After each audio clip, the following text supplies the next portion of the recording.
Good morning. अभी हमारे पास एक क्वेश्चन दिया हुआ है कि एक पेशेंट है, न्यू बॉर्न है और उसको ऑसोफेगियल एट्रेशिया हुआ है और नर्स उसका असेस कर रही है और कौन सी टिपिकल फाइंडिंग होती है इस डिसऑर्डर में। तो इस क्वेश्चन के आंसर पे जाने से पहले हमें खुद पता होना चाहिए कि ऑसोफेगियल एट्रेशिया होता क्या है।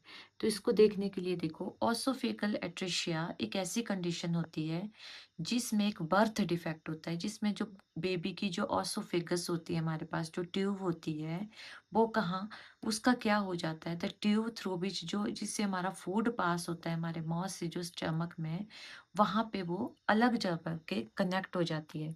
जैसे कि आप इस डायग्राम में मैं आपको भी दिखाती हूँ, देखना। जैसे कि ए वाली है, देखो ए हमारे पास क्या है, ऑसोफेगस है और एट्रेशिया मिला हुआ है यहाँ पे, oesophagus atresia, that means a oesophagus जो है वो यहाँ पे पॉच जैसा बन गया है और एक कहाँ कनेक्ट हो गई है जा करके, ट्रैकिया के साथ, ट्रैकियो ऑसोफेगल फिस्टूला बन गया है। ऑसोफेगस हमारी ट्रैकिया के साथ कनेक्ट हो गई है और इसमें क्या होता है, जब ये चीज हो गई तो जिसके कारण जो हमारे ऑसोफेगस वो कनेक्ट नहीं हो पाती है लोअर पार्ट से, स्टमक से, तो इसलिए फूड वहां पे नहीं पहुंच पाता है ट्रैकिया में। बिंड पाइप में बिंड और उसके बीच में भी एबनॉर्मल क्या हो जाता है, कनेक्शन हो जाता है।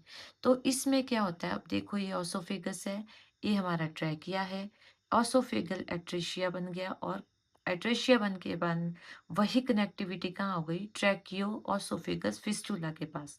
अब क्वेश्चन में गया है हमारे पास कि इसमें अगर ऑसोफेगियल एट्रेशिया हुआ है तो क्या होता है। तो इसका आंसर रहेगा हमारे पास, जब भी ऑसोफेगियस एट्रेशिया होता है हमारे पास, तो फूड जो है वो कुछ कोई भी चीज़ हमारे स्टमक के पे नहीं जाती है।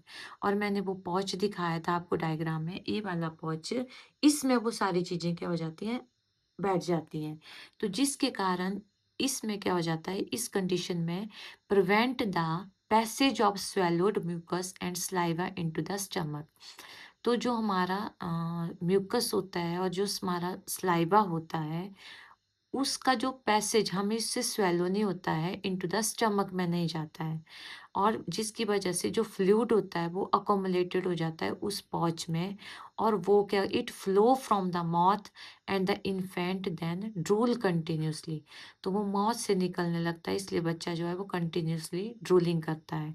Responsiveness of the infant to stimulus would depend upon overall conditions of the infant. So, in this question, our correct option is option number 2, continue drooling. Thank you.